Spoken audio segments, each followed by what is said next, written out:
We are on to day 2 of solving equations. I want to let you guys know that whatever I send in a video, I do want you guys to take notes. Writing things down also helps make the learning process go smoother.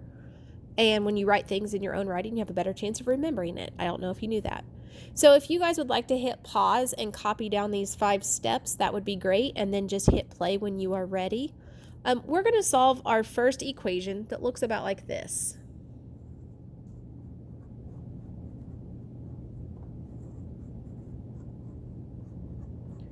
All right, so we have negative 8 plus 4k equals 6k plus 14. All right, we have variables on both sides of the equal sign today. So we have to distribute if necessary. In this case, we don't have parentheses, so we don't have to. Simplify each side. If you look at this side, we have a negative 8 and a 4k. One has a variable and one doesn't. We cannot put those together. You can only add like terms together, and like terms mean they have the same variable. And same thing over here. Those are not like terms. We can't put those together. So we are actually ready for step 3 by moving things from one side of the equation to the other by using opposite operations. So my first recommendation for you is to move the variables to the left, or letters. So what we need to move is this positive 6k. All right, so the 4k is already on the left. We want both k's on the other side. So we are actually going to subtract that because it's a positive, so the opposite would be a subtractor, negative sign. So we have moved that. So we got to combine our like terms. The negative 8 is going to come straight down because it didn't have anything to do with that. But we need to combine a positive 4 with a negative 6. 4 minus 6 is a negative 2k equals, and then over on this side we just have a 14. Same thing. Equal signs the barrier. The negative 2k is going to stay put, but moving that minus 8 over by adding. And we have negative 2k equals 22. We added 14 and 8. So now this is negative 2 times k. So then we're going to divide by a negative. And that gives us k equals negative 11. Came out to a nice whole number. So again, if we look at the steps, we didn't have to distribute. We didn't have to simplify because each side had different types of terms. But we went to step 3. We moved the 6k by subtracting it over and got negative 2k.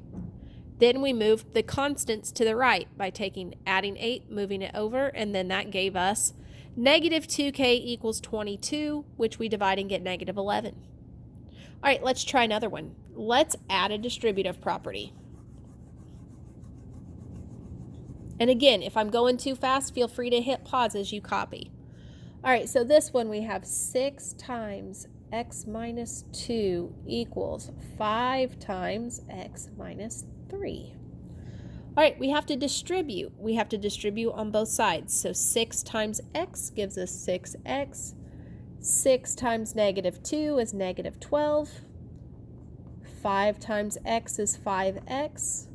5 times negative 3 is negative 15. Okay, I took care of step 1. I distributed. I simplify each side. Again, this has an x, this doesn't. I can't do anything. This has an x, this doesn't. Can't do anything. All right, next, let's move the variables to the left. This 5x is on the right-hand side of the equal sign. Let's move it over by subtracting it because we always do the opposite sign. All right, so now 6x minus 5x gives us 1x minus 12 equals negative 15, because see, that had a minus sign with it, so make sure that when you bring that down, that negative comes with it. All right, so the next step, we have to get rid of this minus 12, which we're going to add it. And when you see a 1x, 1 times x is just itself, so that's just x equals negative 15 plus 12 gives us a negative 3. And if you are still having issues with adding positive and negative numbers, feel free to use a basic calculator or see some YouTube videos to help you with adding negative numbers. We will be doing some in-class practice with that, but if you need more practice with negative numbers, just let me know and I will get you guys some information about some virtual games to play. All right, so I have one more example and then we're done for the day. All right, so if we look here, Our last example is going to actually involve all 5 steps.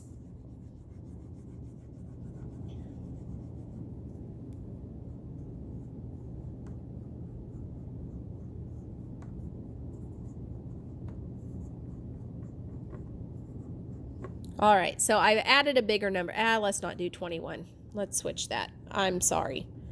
Let's go with 8. All right, so we have negative 5 times x plus 4 plus 3 equals 2x plus 8.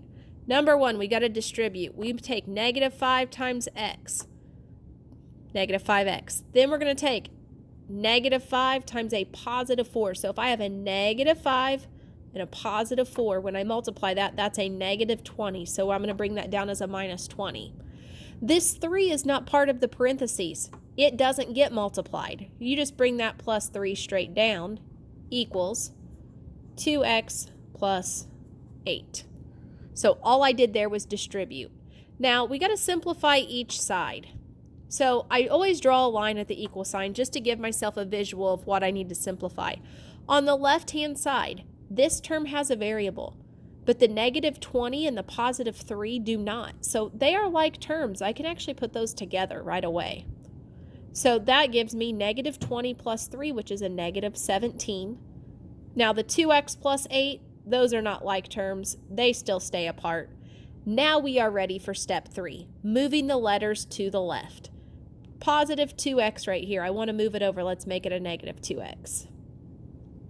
Give that to both sides.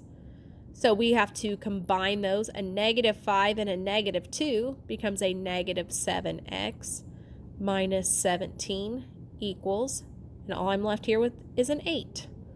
All right, same thing. I need to move constants to the right, which are just numbers by themselves. To get rid of a negative 17, we're going to add it over. So we get negative 7x equals 8 plus 17 gives us a 25. Now our last step, we have that coefficient, negative 7 times x equals 25. We divide by a negative 7. It doesn't come out to a whole number. So just like we talked about the day before, we can leave it as a fraction. If you have a fraction that can be reduced, you can do that. It's just not required. So I'm going to go ahead and let you guys work on your assignment. If you have any questions, don't hesitate to email. Have a great day.